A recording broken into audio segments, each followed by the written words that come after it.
That one was right up there, Kansas City-Cleveland game with the best game of the weekend, and I wouldn't be mad at you if you said this was it. The Las Vegas Raiders pulled out an overtime thriller over the Baltimore Ravens. I mean, what were your takeaways from that? My takeaways from this were, again, we had Lamar be in a situation to where he had to truly stand in the pocket and make throws. And Lamar had some nice throws in this game, but most of those throws were out of the pocket, leaning on the run, maybe taking the throw back and, cutting it upfield. But we know that's what Lamar likes to do. But you saw it, I want to say it was right there at the end of the fourth quarter. Lamar was about to load it up and go deep. And at that point, there was no pocket presence from him. He got absolutely obliterated, collapsed in the pocket. And I might be wrong on the timing of the game in the fourth quarter, but Lamar literally loaded up to go for a deep throw at some point later on in that game. And he got crushed in the pocket. It's like, that's what Lamar still has to work on. That's what Lamar still has to improve on. And I know people say the guy can throw the football. We know he can put touchdown passes. But let's be real. If you're not throwing for at least 35 to 3,800 yards in today's NFL, I don't think you are an efficient thrower of the football. Don't talk to me about Kirk Cousins. Don't talk to me about Jimmy G. Don't talk to me about all these other guys that you think can't throw or can over Lamar, because Lamar's not putting up the yards. And I get it. The legs are special. He tries to win with the legs, but you said it also. 3 fumbles makes you think something's got to change. And at some point, you got to start taking a look at Harbaugh, because we know he took a chance late in the first round, 32nd overall pick. But let's also talk about these Raiders. Carr cut him up for 450 yards just about. Josh Jacobs tried to have a little game. Kenyon Drake had a little spark for him. And when you see, again, you said it, Raiders in the opening, don't bet against them. And somehow they pulled it out with a touchdown. So, but you got to look at the fact that, and I know Ravens fans are going to get on me about Lamar can't throw the football. He didn't, like you've also said, consistent throws efficiently. It's not there for Lamar yet. It's just not. No, I mean, it was pretty much a testament to everything that everyone says about Lamar that has, people thinking that you're hating.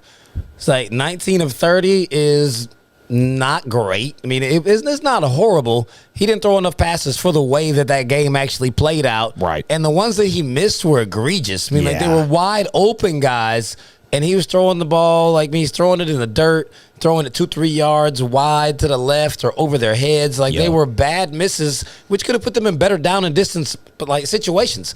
He's making bad throws and then trying to make up for it with his legs. I mean, it really looked like I was watching Lamar at Louisville. Yeah. He was just like, all right, I'm faster than everybody. I'm going to run. And that's what resulted in 3 fumbles in this game, which he lost 2 of them. The last of which ended up being the one that cost him the entire game. It's like, you can't keep running. He's a little guy. He's really fast, but he's not big at all. And every time he gets hit, the defender just goes straight for the punch, and they take him out. I mean, it's ugly. I mean, I don't really know what to say for him other than the fact, they've got decent weapons. He's not delivering the football. It's like, how long are we just going to blame the lack of wide receivers and everything else? Marquise Brown had a game. Sammy Watkins had some catches. Mark Andrews is Mark Andrews. I understand no Marcus Peters, no running back, excuse me to cut you off, but I'm right there with you. The excuses are to the end. Rashad Bateman. He's got wide receivers. Yep. He's not delivering. Right. And just like I told you last week, the Raiders at home in the opener in that brand new shiny stadium with the first time of them actually having fans in it, I wouldn't bet against them. I didn't even know how they were going to win the game, but I told you they were going to win it. Yeah. So if you roll with me on that one, then you won some money. Right. I didn't get all these picks right this week, but I got that one. Yeah, that was a crazy one, man. I think the Raiders had 25-1 odds to win this game. But like you said, looking at what they did to the Saints last year in week 2, first game in Allegiant, first game of the season in Allegiant, the Raiders just never quit. They never backed down. Even after the wild pick off the helmet, they stayed true to themselves. They stayed consistent. And yeah, Lamar fumbled, which he was pissed about, but the Raiders had to make a play. They did, and they came up with the win in overtime. So definitely one that, I know it's week 1, but I think this could potentially have implications down the road for, if you're kind of pulling teeth for seeding.